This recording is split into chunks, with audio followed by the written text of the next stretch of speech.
देश में कोरोना की तीसरी लहर आ गई है। राज्य सरकारें अपनी तरफ से सख्ती कर रही हैं, लेकिन कर्फ्यू के साथ साथ कोरोना की भीड़ भी है।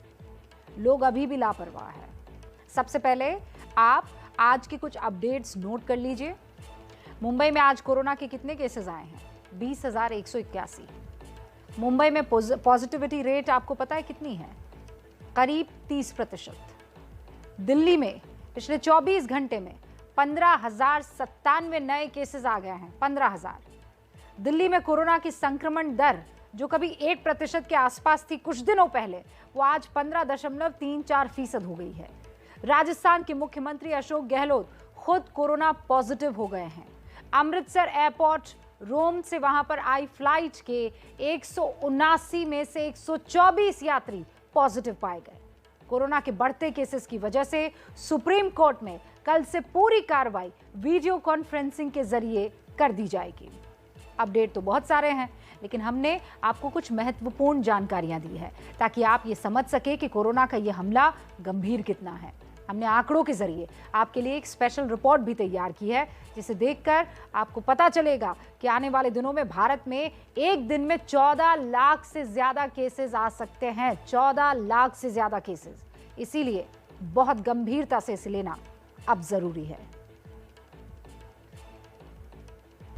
अमेरिका में एक दिन में 7 लाख से ज्यादा केस, यूके में 1,94,000, फ्रांस में 3,32,000, स्पेन में 1,37,000 और इटली में 1,89,000।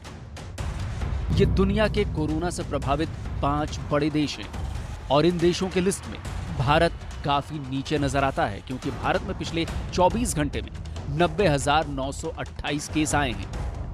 लेकिन जिस रफ्तार से भारत में कोरोना के केस बढ़ रहे हैं, उससे ये लगने लगा है कि बहुत जल्द एक दिन में लाखों केस आने लगेंगे, क्योंकि सिर्फ 3 दिन में कोरोना के केसेस में 243% की बढ़ोतरी हुई है। 4 जनवरी को एक दिन में 37,379 केस आए थे। 5 जनवरी को 58,097 केस आए और आज यानी 6 जनवरी को पिछले 24 घंटे में 90,928 नए केस आए।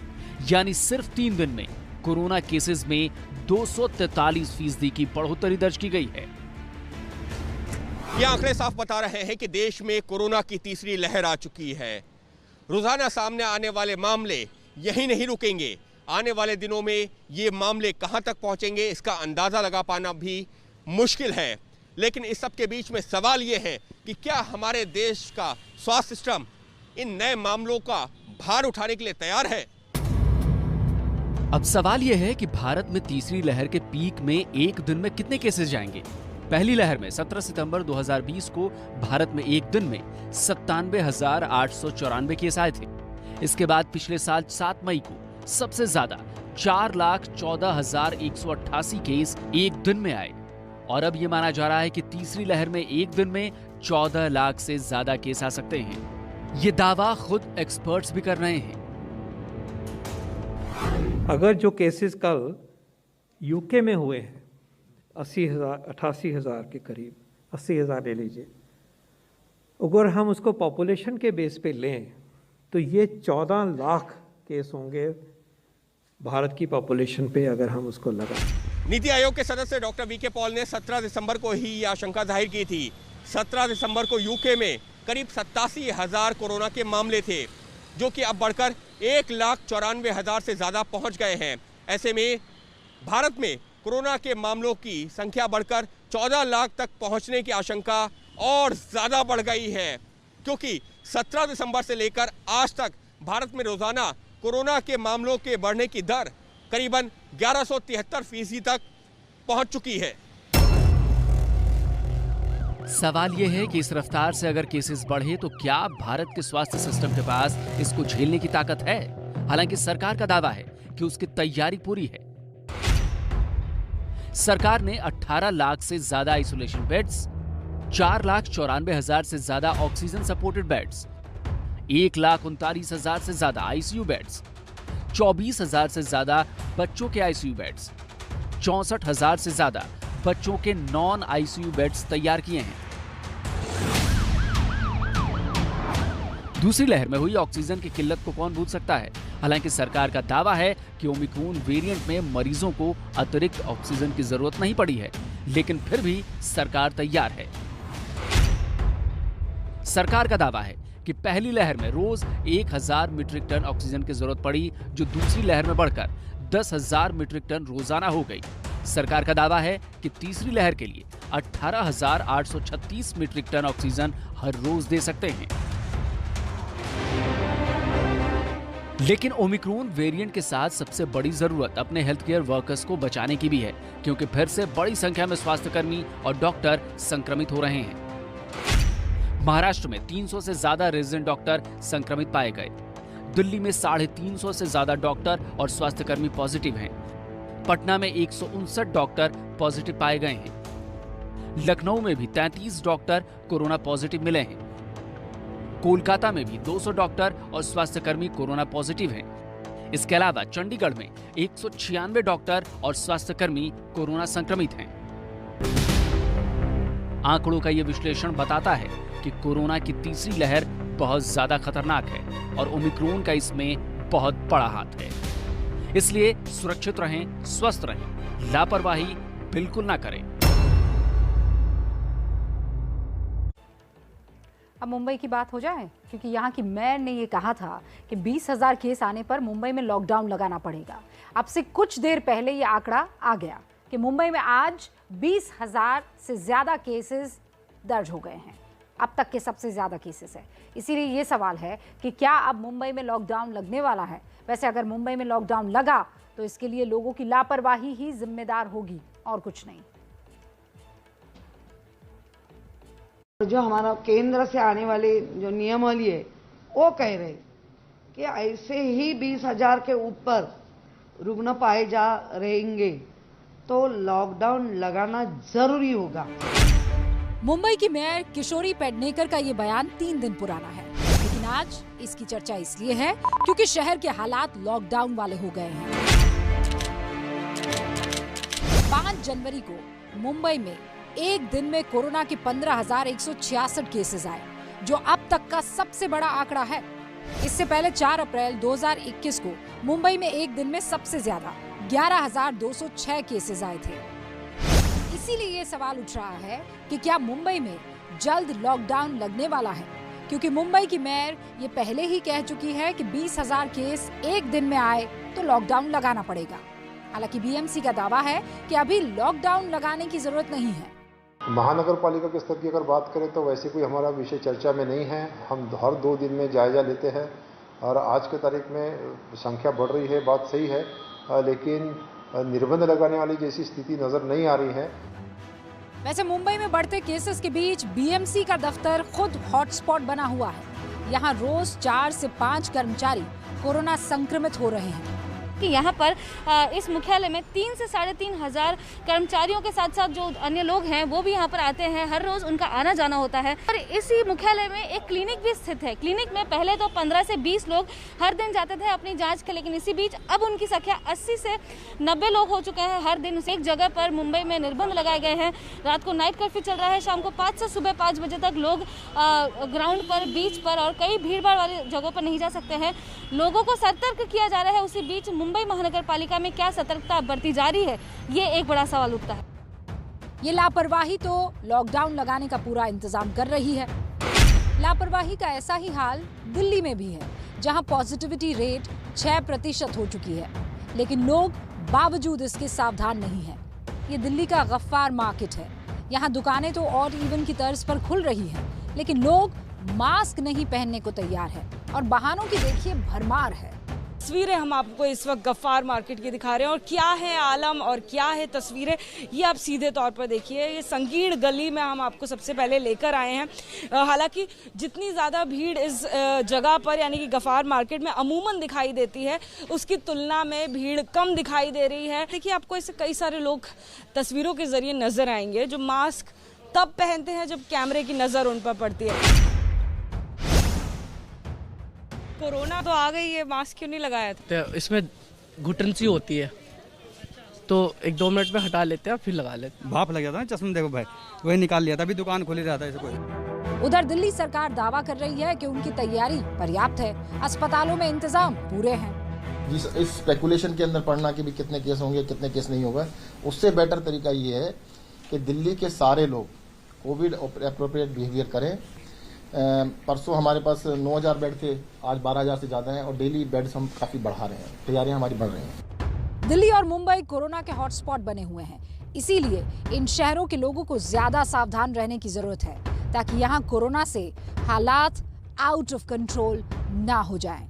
मुंबई से लता के साथ दिल्ली से अजातिका की रिपोर्ट।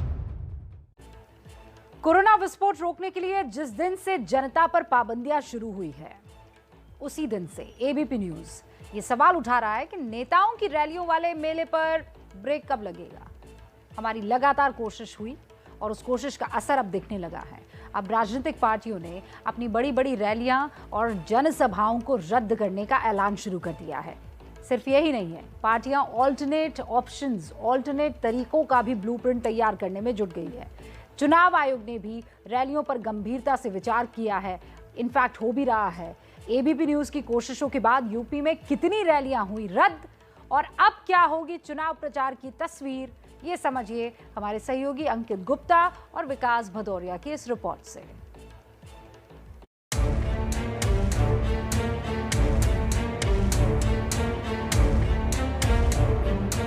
नौ दिन में 9,000 से 90,000, ये है देश में कोरोना की नई रफ्तार।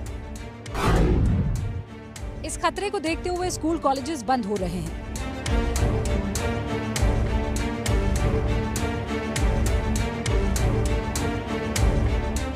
मॉल और बाजार में भीड़ कम की जा रही है।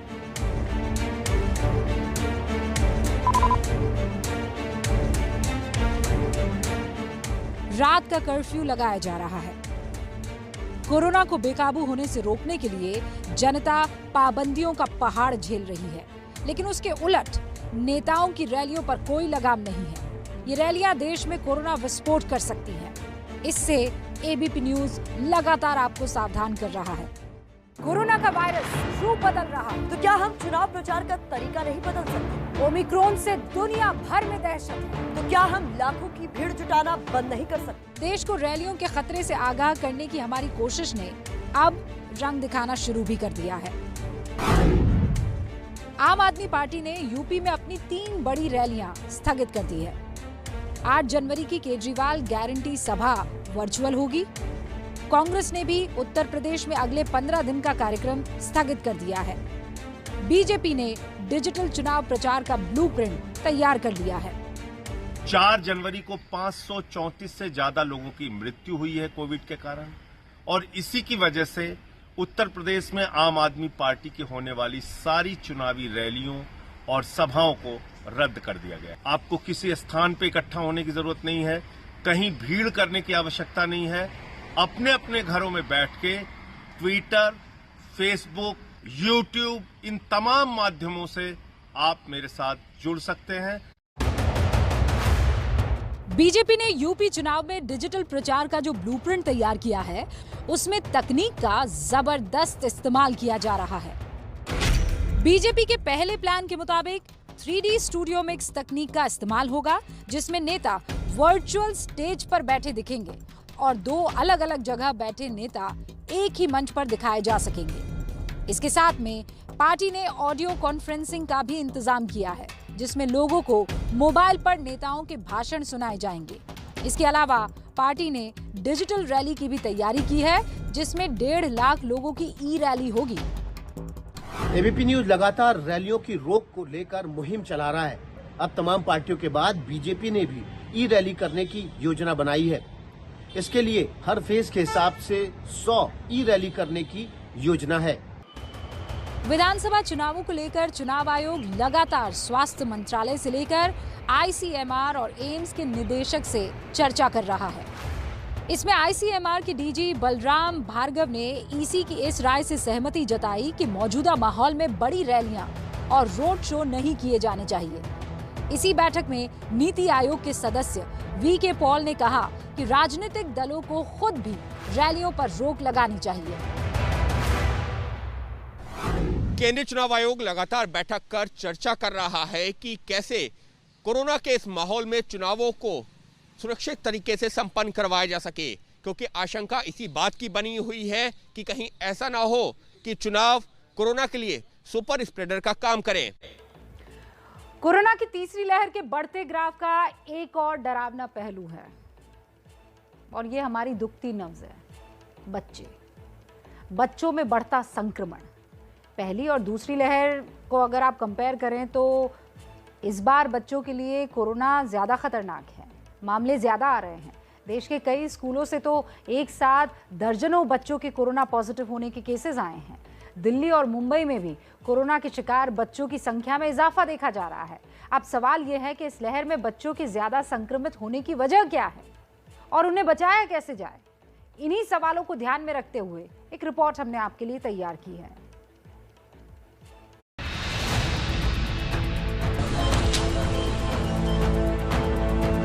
डेफिनेटली थर्ड वेव में younger age group is getting more involve, उसमें ज़्यादा बीमारियां आ रही है। तो तकलीफ वाला काम है कि बच्चों में भी अब ये पॉजिटिव आने लग गया। बच्चे इस समय ज़्यादा इफेक्ट हो रहे हैं।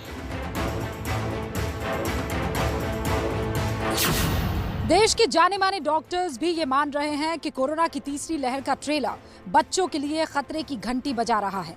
देश के अलग अलग हिस्सों से पिछले 15 दिन में कुछ ऐसी रिपोर्ट्स आई हैं जहां एक साथ बड़ी संख्या में कोरोना का शिकार बच्चे हुए हैं। 22 दिसंबर को पश्चिम बंगाल के नदिया जिले में एक ही स्कूल के 29 बच्चे कोरोना पॉजिटिव पाए गए। इसके 6 दिन बाद बिहार के शेखोपुरा में 18 बच्चों के पॉजिटिव होने की खबर आई। इस दिन हिमाचल प्रदेश के बिलासपुर में 2 स्कूलों के 36 बच्चे पॉजिटिव मिले। नए साल के दूसरे ही दिन उत्तराखंड के एक स्कूल में 82 बच्चों के कोरोना पॉजिटिव होने से हड़कंप मच गया। यह आंकड़ा हमने आपको सिर्फ ये समझाने के लिए दिखाया है कि देश का कोई भी कोना हो, इस लहर में बच्चे भी कोरोना का शिकार हो रहे हैं। मध्य प्रदेश के इंदौर में तो हालत ये है कि पिछले 2 महीने में 241 बच्चों को कोरोना अपनी गिरफ्त में ले चुका है। बच्चे इस समय ज़्यादा इफेक्ट हो रहे हैं और ज़्यादा का मतलब कि आ रहे हैं बच्चे भी पॉजिटिव। बोल नहीं सकते कि बच्चे बिल्कुल भी नहीं आ रहे हैं, एक बार बच्चे जरूर पॉजिटिव आ रहे हैं। बच्चों में तो एक बड़ा आंकड़ा तो है।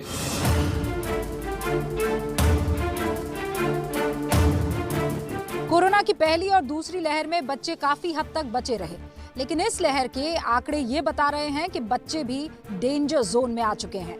जिन शहरों में संक्रमितों की संख्या ज्यादा है, वहां कोरोना के शिकार बच्चों की संख्या में तेजी से इजाफा हो रहा है। मुंबई में पिछले 1 महीने में 3,516 बच्चे कोरोना पॉजिटिव पाए जा चुके हैं। महाराष्ट्र में बच्चों के लिए कोरोना की स्पेशल टास्क फोर्स बनाई गई है, जो बच्चों में कोरोना के संक्रमण पर नजर बनाए हुए है। इस टास्क फोर्स का भी मानना है कि तीसरी लहर बच्चों के लिए खतरे का संकेत दे रही है। डेफिनेटली थर्ड वेव में younger age group is getting more involve, उसमें ज़्यादा बीमारियां आ रही है और परसेंटेज पॉपुलेशन का पूरा पकड़े तो पॉपुलेशन का भी इन्फेक्शन रेट बढ़ रहा है, उसी तरह से परसेंटेज बच्चों का भी इन्फेक्शन बढ़ रहा है। बच्चों में कोरोना के बढ़ते संक्रमण को देखते हुए अब डॉक्टर्स ये पता लगाने की कोशिश में है कि इसकी वजह क्या है, क्योंकि इस लहर में बच्चे पिछली 2 लहरों से ज्यादा शिकार हो रहे हैं। जानकारों का मानना है कि इसके पीछे एक नहीं बल्कि बहुत सारे कारण हैं। जानकारों के मुताबिक अब लगभग सभी घरों में वयस्कों को टीके लग चुके हैं, लेकिन उनमें संक्रमण के बाद भी लक्षण नहीं दिख रहे हैं और इसी वजह से बच्चे संक्रमित हो जाते हैं जो कि वैक्सीनेटेड नहीं है। दूसरी वजह ये भी है कि अब ज्यादातर वयस्क टीका लगवा चुके हैं और बच्चों को अभी तक टीका नहीं लगा है, इसीलिए उनमें संक्रमण का खतरा बढ़ गया है। ओमिक्रॉन की संक्रमण दर पिछले वेरिएंट से ज्यादा है, इस वजह से भी बच्चे इसका शिकार हो रहे हैं। इस बीच देश भर में स्कूल कॉलेज का खुलना भी बच्चों में संक्रमण फैलने की एक बड़ी वजह मानी जा रही है। अगर हम देखें साउथ अफ्रीका की जो स्टडी शुरू हुई थी, जहां से वो शुरू हुआ था ग्वाटेंग से ये ओमिक्रॉन, तो उसमें देखा गया था कि यंगर एज ग्रुप ज्यादा इन्वॉल्व हुए थे। तो प्रॉब्लम ये वायरस की थोड़ी टेंडेंसी है। हालांकि राहत की बात यह है कि अब तक देश भर में जितने भी बच्चे संक्रमित हुए हैं, उनमें ज्यादातर माइल्ड सिम्टम ही नजर आए हैं। इक्का दुक्का मामले में ही बच्चे को अस्पताल में भर्ती कराने की जरूरत पड़ी है।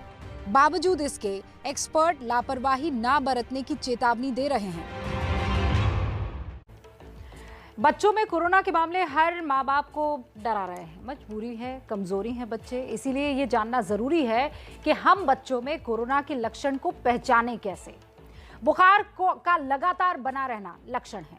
त्वचा पर लाल निशान, चकत्ते बन जाना, आंखें लाल हो जाना, शरीर या जोड़ों में दर्द होना, उल्टी होना, पेट संबंधी परेशानी होना, होठों का सूख जाना, होठों और चेहरे का नीला पड़ना, चिड़चिड़ापन, थकान, सुस्ती, ज्यादा नींद आना, ये सब सिम्टम्स हैं। अवॉइड ना करें।